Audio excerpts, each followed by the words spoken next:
Hello friends, welcome to my channel. আজ আমি এই ভিডিওতে আপনাদের দেখাতে চলেছি যে কিভাবে আমরা পুরী থেকে রঘুরাজপুর গেলাম। তার আগেই বলে রাখা ভালো যে রঘুরাজপুর হলো একটি পটচিত্র গ্রাম বা শিল্পগ্রাম। সেখানে প্রায় সবাই নানান ধরনের চিত্র ও শিল্পকলা বানায় বিক্রির জন্য। এবারে বলি যাত্রাপথটা। পুরী থেকে যে কোনো অটো ধরে ভুবনেশ্বরগামী রোডে 14 কিলোমিটার দূরে রঘুরাজপুরে চলে যেতে পারেন। আমরা স্বর্গদ্বার থেকে গেছিলাম, তাই ভাড়া লেগেছিল মাথাপিছু 100 টাকা করে। এছাড়াও ভুবনেশ্বরগামী যে কোনো বাসে করে আপনারা চলে যেতে পারেন চন্দনপুর পুলিশ স্টেশনের কাছে। তারপর সেখানে নেমে 1.5 থেকে 2 কিলোমিটার পথ। এই তো ছিল যাত্রাপথ। এছাড়াও আপনারা ওখান থেকে ক্যাব বুকিং করেও যেতে পারেন।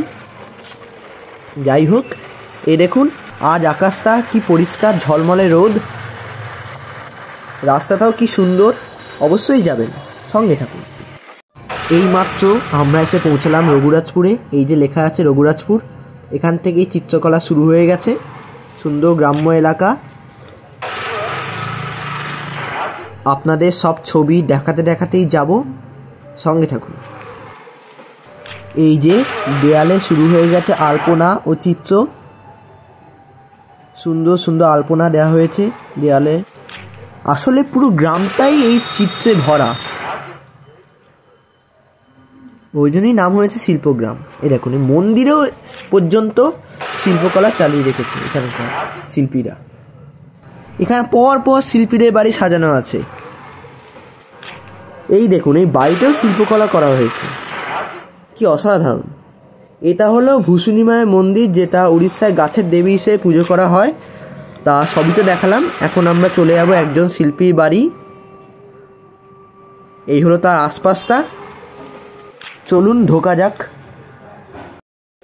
এই দেখুন আঁকা, ইনি যা বলছেন সবই তো শোনা যাচ্ছে। পরপর সাইডে সাজানো আছে আঁকা।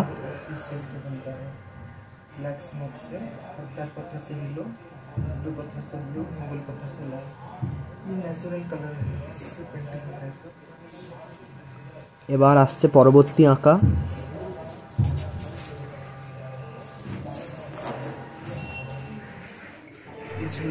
ঝুলন,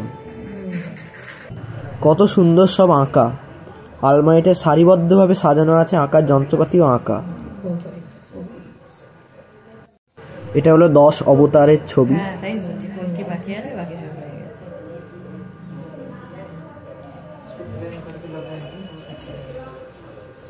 পরবর্তী আঁকা।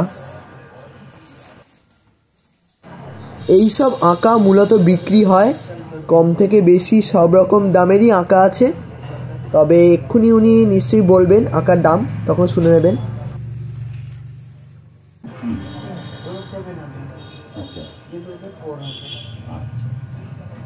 এই ডান দিকের দুর্গাটার দাম ছিল 700 এবং বাঁ দিকের দুর্গাটার দাম হলো 400।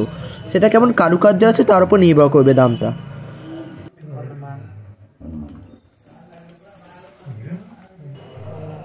এইটা হলো জগন্নাথ রথযাত্রা উপলক্ষে আঁকা। এইটা বা এইগুলো মূলত বেশি দামের ছবি, কারণ কারুকার্য বেশি আছে।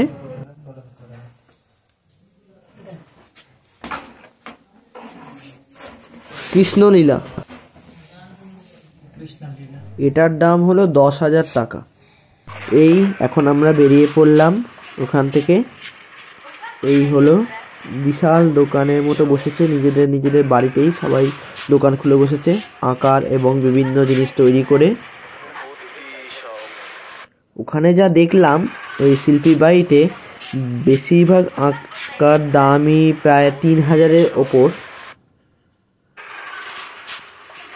আচ্ছা, এইটা যেমন সুপুরি ফলের ওপর করা। এই হলো 4-5টা।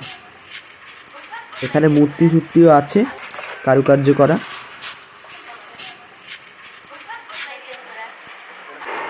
আমাদের এখন ঘোরা শেষ পর্যায়ে। এই যে এখানেও কারুকার্য আছে। আর আপনারা যখন আসবেন আপনারা যথেষ্ট টাইম নিয়ে ঘুরতে পারেন।